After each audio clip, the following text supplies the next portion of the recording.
আমরা দেখতে পেয়েছি নির্বাচনের শিডিউল ঘোষণার পরে আধিপত্যবাদী শক্তি আমাদের ভাই শহীদ উসমান হাদিকে হত্যা করেছিল। সেই হত্যার পরে অথর্ব নির্বাচন কমিশন বলেছিল সেটা একটি বিচ্ছিন্ন ঘটনা। আজ পর্যন্ত শহীদ উসমান হাদির হত্যার সাথে যেই সন্ত্রাসীরা জড়িত ছিল তাদেরকে তারা বিচারের আওতায় নিয়ে আসতে পারেনি। তারই ধারাবাহিকতায় আমরা দেখতে পেয়েছি শেরপুরে বাংলাদেশ জামাত ইসলামীর উপজেলা সেক্রেটারি রেজাউল করিমকে বিএনপির সন্ত্রাসীরা কুপিয়ে হত্যা করেছে। একই সাথে রেজাউল ভাইয়ের সাথে 100 জন নাগরিককে তারা গুরুতরভাবে আহত করেছে। এখন পর্যন্ত নির্বাচন কমিশন, আইন শৃঙ্খলা বাহিনী এবং এই অথর্ব ইন্টারিম সরকার এই বিএনপির সন্ত্রাসীদেরকে বিচারের আওতায় নিয়ে আসতে পারেনি। আমরা আশা করেছিলাম যে বিএনপি গত 16 বছরে মজলুম ছিল, যে বিএনপি গত 16 বছরে আমাদের সাথে ফ্যাসিবাদ বিরোধী আন্দোলন করেছে, এই জুলাই বিপ্লব পরবর্তী সেই বিএনপি একই সাথে নতুন বাংলাদেশ বিনির্মাণ করার জন্য কাজ করবে। কিন্তু আমরা দেখতে পেয়েছি গত 1.5 বছর জুড়ে এই বিএনপি নিজেদের মধ্যে চাঁদাবাজি, টেন্ডারবাজি, নিজেদের মধ্যে সন্ত্রাস এবং খুনের রাজত্ব কায়েম করেছে।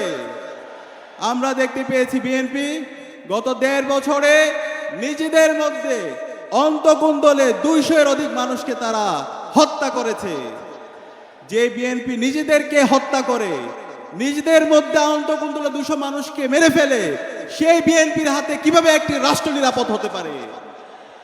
আমরা আশা করেছিলাম বিএনপির নেতা তারেক রহমান দেশে আসার পরে এই বিএনপির সংশোধন হবে, এবং তিনি আসার পরে বলেছেন তার অনেক পরিকল্পনা আছে। কিন্তু আমরা দেখতে পেয়েছি এই তার পরিকল্পনার মাধ্যমে সারা দেশে নারীদের উপর হামলা হয়। গত 1 সপ্তাহে সারা দেশে আমার মা বোনদের উপরে 50-এর অধিক জায়গায় এই বিএনপির সন্ত্রাসীরা হামলা করেছে। বিএনপির সন্ত্রাসীদেরকে বলতে চাই, তোরা সাবধান হয়ে যা। বেগম জিয়া এবং শহীদ জিয়ার যে বিএনপি ছিল সেই বিএনপি এখন নেই। বিএনপিকে এখন আপনার বড় দল বললেন না, তারা একদম ছোট দল হয়ে গেছে। বিএনপি এখন কাপুরুষের দল হয়ে গেছে। এই বিএনপি আমার মা বোনদের উপর হামলা করে, আমার মা বোনদেরকে বিবস্ত্র করার হুমকি দেয়। এই বিএনপিকে আমরা বলবো তোরা এই ধরনের সন্ত্রাসী কর্মকাণ্ড বন্ধ কর।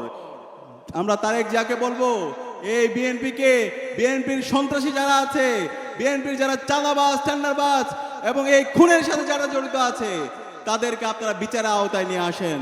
তাহলে এই বিচারের আওতায় যদি না নিয়ে আসেন, তাদেরকে যদি আপনারা প্রশ্রয় দেন, 12 ফেব্রুয়ারি পর্যন্ত যেতে হবে না, তার আগে আপনাদের পরাজয় হয়ে যাবে। আমি বলতে চাই এই জুলাই বিপ্লবে নিষিদ্ধ ছাত্রলীগ খুনি হাসিনা ঢাকা বিশ্ববিদ্যালয়ে 15 জুলাই আমার বোনদের উপর হামলা করেছিল। এই হামলার পরবর্তীতে সারা বাংলাদেশের মুক্তিকামী ছাত্র জনতা রাজপথে নেমে খুনি হাসিনা দিল্লিতে পালাইছে। আমরা বলতে চাই এই খুনের রাজত্ব, এই আমার বোনের উপর, মায়ের উপর হামলার কর্মকাণ্ড যদি আপনারা জারি রাখেন, আমার এই দেশের নাগরিকদেরকে যদি আপনারা হত্যা করেন, তাহলে আপনারা এই লন্ডনে পালানোর সময় পাবেন না। সে কারণে আমি বলবো এই জুলাইয়ের আকাঙ্ক্ষাকে ধারণ করেন, জুলাই বিপ্লবের শহীদদেরকে ধারণ করেন। আমরা এখন পর্যন্ত তারেক রহমানের বক্তব্যে গণভোটে হায়ের পক্ষে কোনো ক্যাম্পেইন দেখতে পাচ্ছি না। আপনি তাহলে স্পষ্ট করেন, আপনি কি জুলাইকে ধারণ করেন নাকি ফ্যাসিবাদী কাঠামোকে রেখে দিতে চান? যারা নায়ের পক্ষে ক্যাম্পেইন করছে তারা এই হাসিনার দালালি করছে, যারা নায়ের পক্ষে ক্যাম্পেইন করছে তারা ফ্যাসিবাদী কাঠামোকে রেখে দিতে চাচ্ছে, যারা নায়ের পক্ষে ক্যাম্পেইন করছে তারা আবার বাংলাদেশে আলেম ওলামাদের উপর তারা হত্যাকাণ্ড চালাতে চাচ্ছে। যারা নায়ের পক্ষে ক্যাম্পেইন করছে তারা ক্যাম্পাসে আবরার ফাহাদ, বিশ্বজিৎদেরকে আবার তারা হত্যা করতে চাচ্ছে। সুতরাং নায়ের পক্ষে যারা ক্যাম্পেইন করছে তাদের বিরুদ্ধে আমাদের আন্দোলন সংগ্রাম জারি রাখতে হবে, তাদের বিরুদ্ধে আমাদের কথা জারি রাখতে হবে।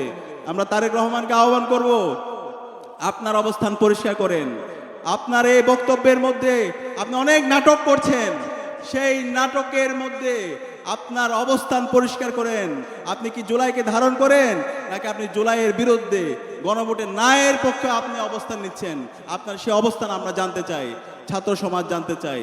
একই সাথে আজকে 11 দলীয় জোটকে আমি ধন্যবাদ জানাচ্ছি। 11 দলীয় জোট ইতিমধ্যে তাদের নির্বাচনী ক্যাম্পেইনে গণভোটে তারা হায়ের পক্ষে অবস্থান নিয়েছে। গণভোটে আমাদের হাকে বিজয় করতে হবে। আগামী 12 ফেব্রুয়ারি যেই নির্বাচন হবে, সেই নির্বাচনে আমরা যে প্রথম ভোটটা দিব, সেই ভোট হচ্ছে গণভোটে হা ভোট। আপনারা কি পারবেন? এই গণভোটে হাকে বিজয় করার মাধ্যমে বাংলাদেশে আগামী 100 বছরের রাজনীতি বিনির্মাণ হবে। আগামীর 100 বছরের বাংলাদেশ রাষ্ট্র সুখী সমৃদ্ধ একটি ইনসাফ ভিত্তিক বাংলাদেশ বিনির্মাণ করার জন্য গণভোটে আমাদের হাকে জয় করতে হবে। হা মানে হলো আজাদি, আর না মানে হলো গোলামি। আমরা এই আজাদির জন্য বাংলাদেশের 18 কোটি জনতাকে সাথে নিয়ে গণভোটে হাকে বিজয় করবো। আমরা কি পারবো? ইনশাআল্লাহ, ইনশাআল্লাহ। একই সাথে আমাদের ইনসাফের প্রতিনিধিদেরকে এই আসন্ন নির্বাচনে ব্যাপক ব্যবধানে বিজয় করতে হবে। আমরা কি পারবো? ইনশাআল্লাহ। ইতিমধ্যে বাংলাদেশের তরুণরা সিদ্ধান্ত নিয়েছে। বাংলাদেশের 5টি ছাত্র সংসদ নির্বাচন হয়েছে।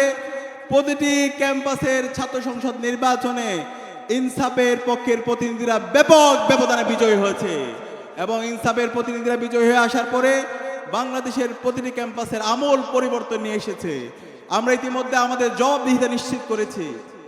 আমরা গত 4 মাসে কি কাজ করেছি সেটা আমরা জাতির কাছে হাজির করেছি।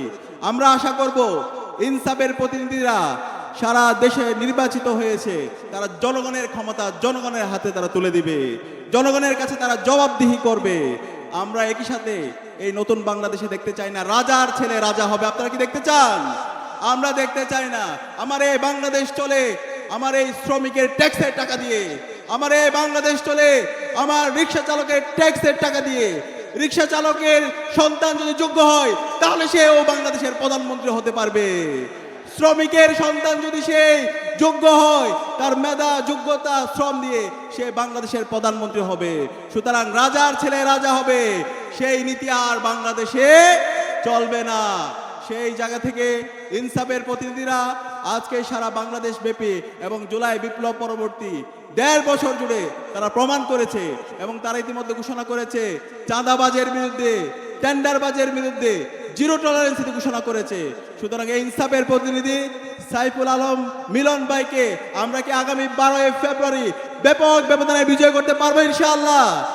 এই ঢাকার সবচেয়ে গুরুত্বপূর্ণ আসন, এই ঢাকা 12 আসন, এই কারওয়ান বাজারকে যদি আমরা সিন্ডিকেট মুক্ত করতে চাই, চাঁদাবাজ মুক্ত করতে চাই, তাহলে আমাদের ইনসাফের প্রতিনিধি সাইফুল আলম মিলন ভাইকে ব্যাপক ব্যবধানে আগামী 12 ফেব্রুয়ারি নির্বাচিত করতে হবে। আপনারা কি পারবেন? ইনশাআল্লাহ, ইনশাআল্লাহ।